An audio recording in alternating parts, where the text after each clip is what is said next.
親友から結婚式のスピーチを頼まれた。だが私は不慮の事故で大怪我をしてしまう。欠席の連絡を入れると、ブチギレた親友は心ない言葉を発した。はってでも参加しろ。無理なら絶縁ね。その後も彼女は私を見下すような発言ばかり。もうこんな人とは絶縁で結構。そんな折、親友から一本の電話がかかってきた。しかも彼女の結婚式当日に。私の名前はまゆみ。32歳独身だ。名の知れた大手企業に勤めており、彼氏も同じ職場の人だ。私の周りは今、結婚ラッシュを迎えている。友人や職場の同僚たちが次々と結婚し、先月は3回も他人の挙式に参加した。そんな中、中学時代の同級生で親友のほのかが結婚することになった。報告を受けた私は自分のことのように嬉しく思った。久々に会ったほのかは幸せオーラ全開で挙式プランを話してくる。会場はオーシャンビューのチャペルにしたの。すごく人気のところだから予約が半年先まで埋まってるの。その分ゆっくりいろんなことを決められるからいいんだけどね。そうなんだ。きっと素敵なところなんだろうね。超いいよ。何軒も見学に行ってやっと見つかったって感じ。本当によかったね。改めておめでとう。そう告げるとほのかは満面の笑みをこちらに向けた。入籍は挙式の翌日にする予定なんだ。学生時代からほのかは挙式に強い憧れを抱いていた。当時付き合っていた彼とも挙式の話をしていたほどだ。そんな彼女が本当に結婚式を挙げることになるなんて。ほのかの楽しそうな姿を見て私は微笑ましくなった。そんな私に彼女が話を振る。まゆみの方はどうなのよ。彼氏とは付き合い長いんだよね。彼氏とはもう付き合って6年になる。彼の仕事が忙しくなかなか話が進まないが、互いに結婚を意識してはいる。ほのかに心配をかけないためにも私は努めて明るい声を出した。結婚の話は出てるんだけどね。彼今仕事がすごく忙しいみたいなの。出張も多いしね。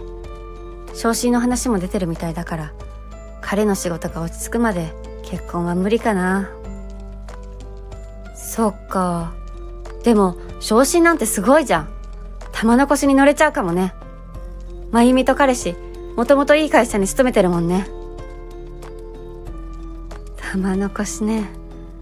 ああ、そうだといいな。私が笑うとほのかはそうだと手を叩いた。結婚式の友人代表スピーチ、まゆみやってくれない？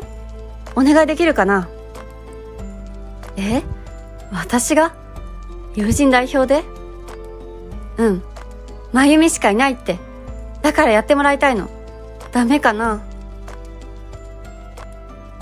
私の顔を覗き込み、両手で拝んでくるほのか。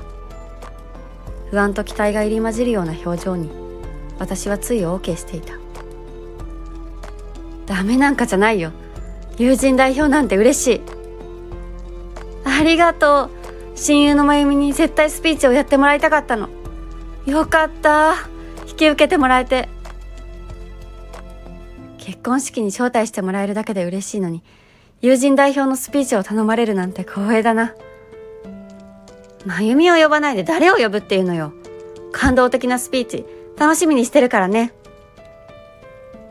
ほのかは今も地元に住んでおり、中学時代の同級生ともよく会っているそうだ。一方の私は社会に出てから彼女と会う機会も減っていた。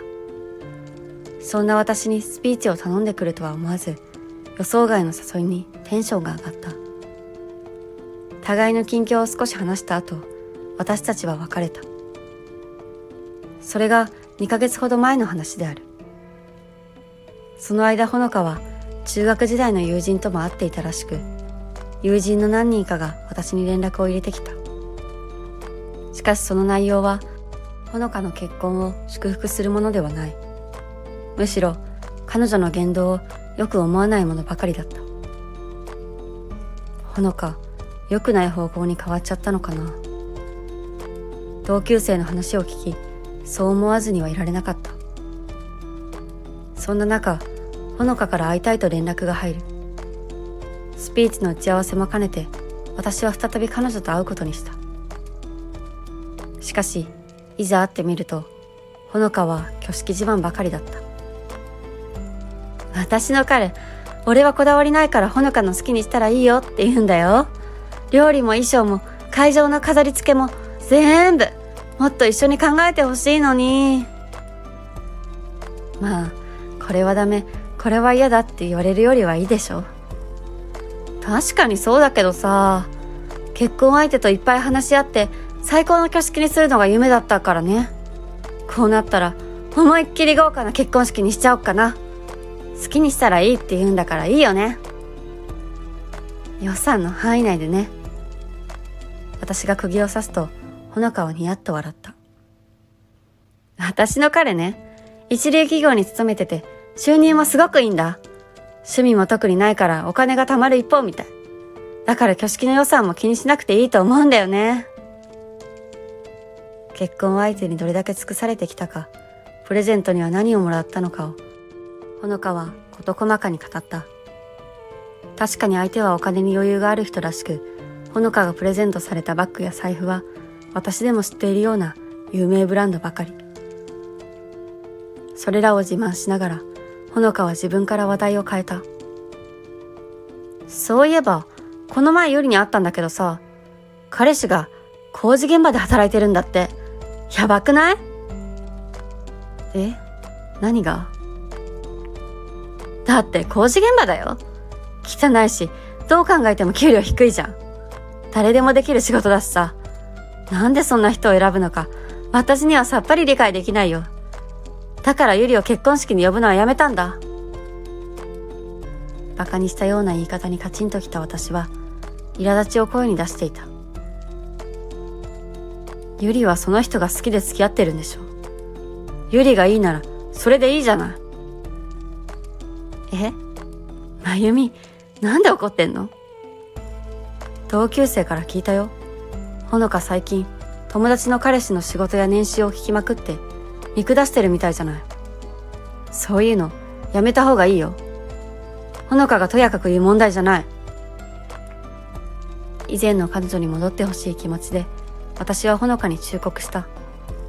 だが、彼女に反省の色は見えない。でも結婚するなら大事な話じゃん。年収が高くないといい挙式もできないし、私としては先輩花嫁としてアドバイスしてあげてるつもりなんだけど。そのいい挙式っていうのはあくまでほのかの基準でしょ。今は家族婚する人も多いし、式自体を挙げない人だって大勢いる。そういうアドバイスはせめて相手に相談されてからにしたら。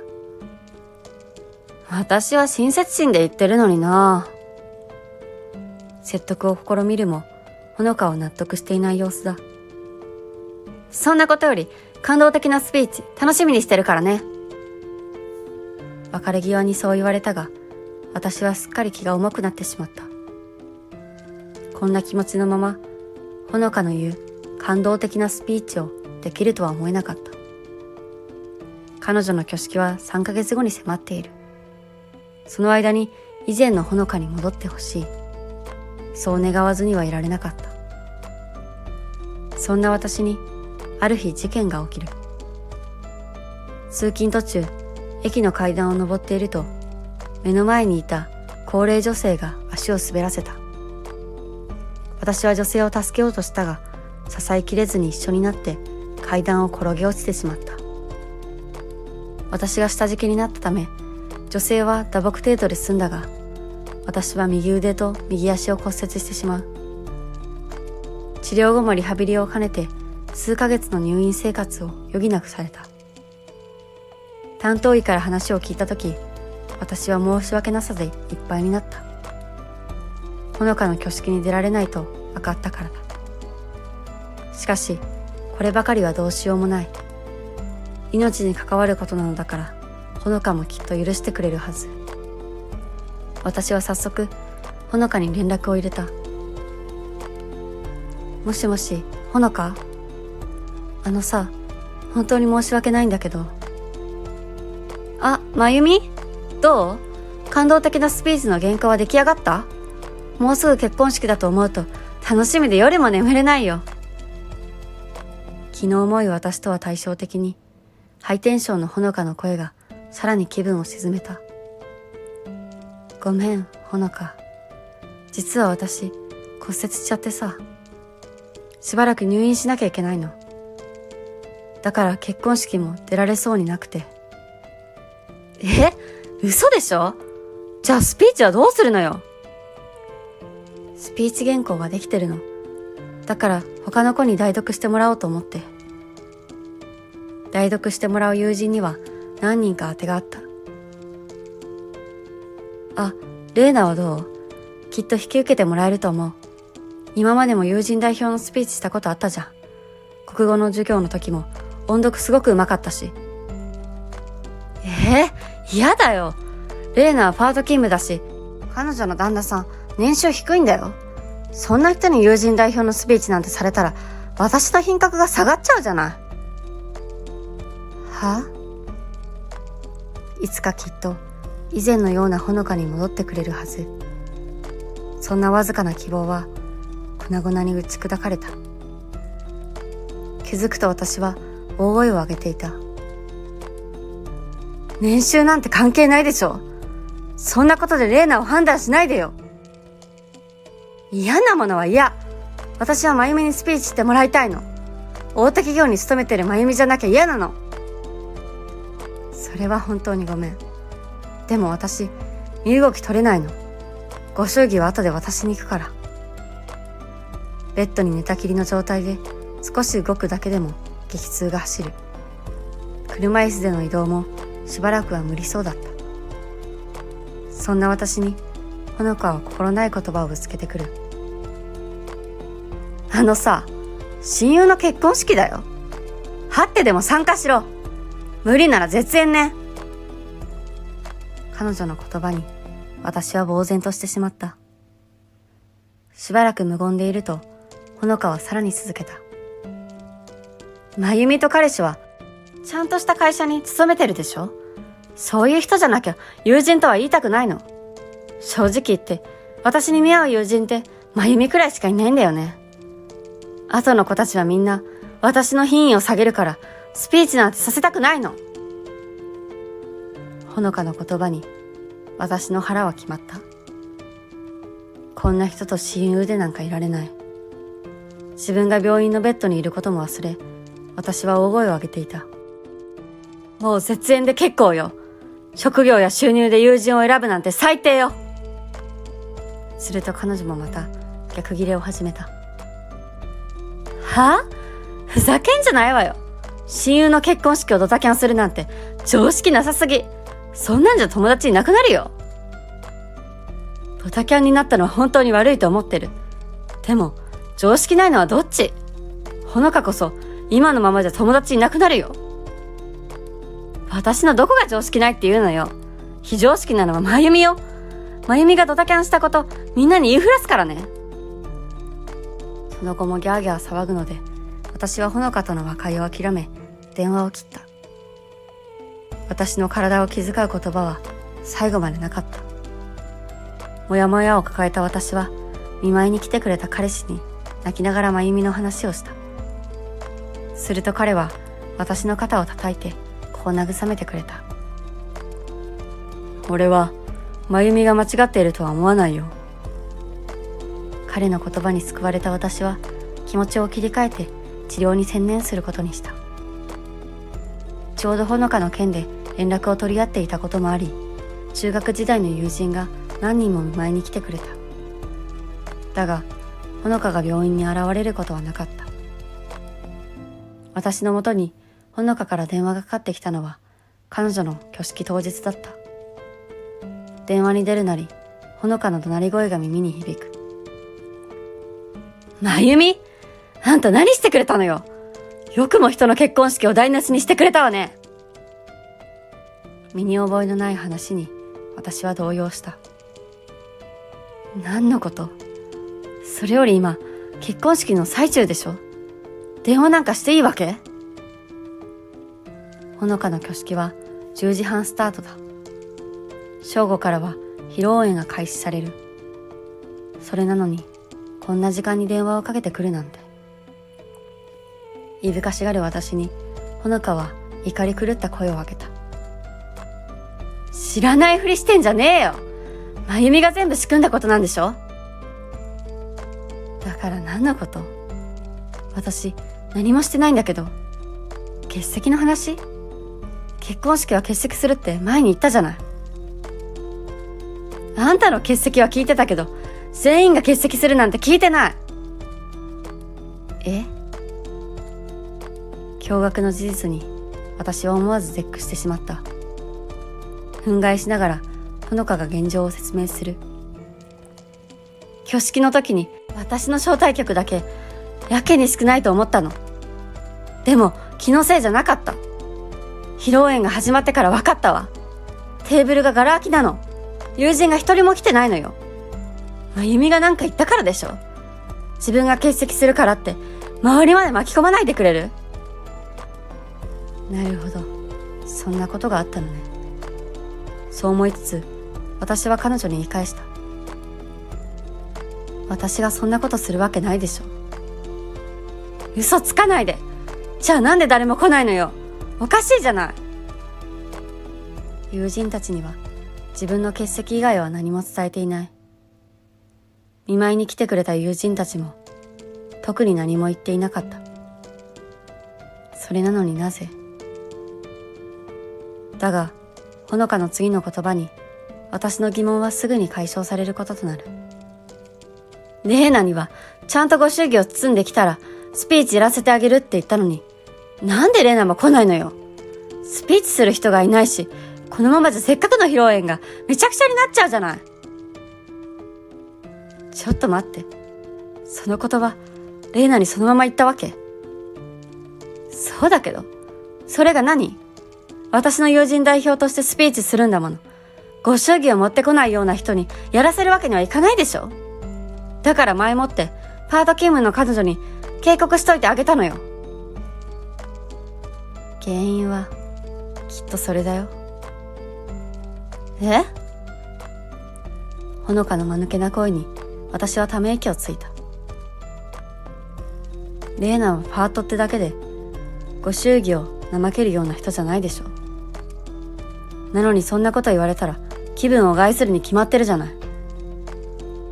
他の友人にも見下すようなことを言ったんじゃないの？言ったけど、でもそれで挙式に来ないなんて常識がなさすぎるでしょ。私はみんなに格の違いを教えてやっただけ。それの何が悪いっていうの？常識がないのはあんたの方よ。私は電話越しに彼女に怒鳴りつけた。格の違い？何言ってるの？そんなこと言えるほどほのかは偉くなったわけ？そんなに私たちと違う世界を生きてたわけ？私の結婚相手は一流企業勤めなのよ。偉いに決まってるじゃない。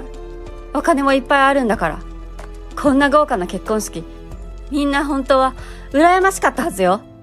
やっぱりまゆみが何か裏で仕組んだんでしょ。私の結婚が羨ましくて嫌がらせしようとしたんじゃないの？バカにしないでくれる？そもそも招待した友達って中学時代の同級生だけじゃないでしょ。私が知らない人もいるはずよ。それなのにどうして私がその人たちを欠席にすることができるわけ？それは。それにね、偉いのはあんたの結婚相手であってほのか自身じゃない。そこんとこ履き違えないようにね。私の言葉にほのかは先ほどまでの勢いを失っていた。しかしこんなことで私の怒りは収まらない。これで分かったでしょ。私は何もしていない。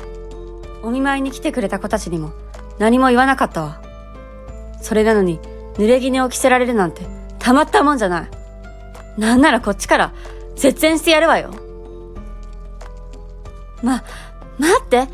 このままじゃ本当に披露宴が台無しになっちゃうの。彼も彼の両親も怒ってるわ。このままで入籍してもらえなくなっちゃう。せっかく私に見合ういい男を見つけたというのに。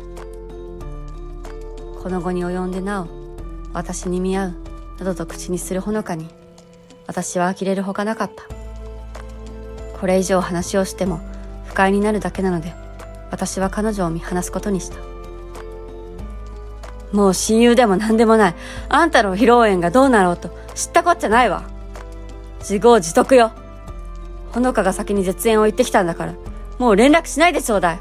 それじゃあ。待ってと叫ぶ声が聞こえたが、私はそのまま電話を切った。結局ほのかは新郎側から披露宴の中止を言い渡され、入籍しないまま破局したらしい。披露宴会場には職場の人も来ていたらしく、会社に居づらくなったほのかは消えるように仕事を辞めたようだ。友人と職を同時に失い、彼女は最後に実家を頼った。だが今回の件で頭に来ている両親から感動され、家に入れてもらえなかったという。今は地元から遠く離れた場所でボロアパートを借りながらアルバイトの日々らしい。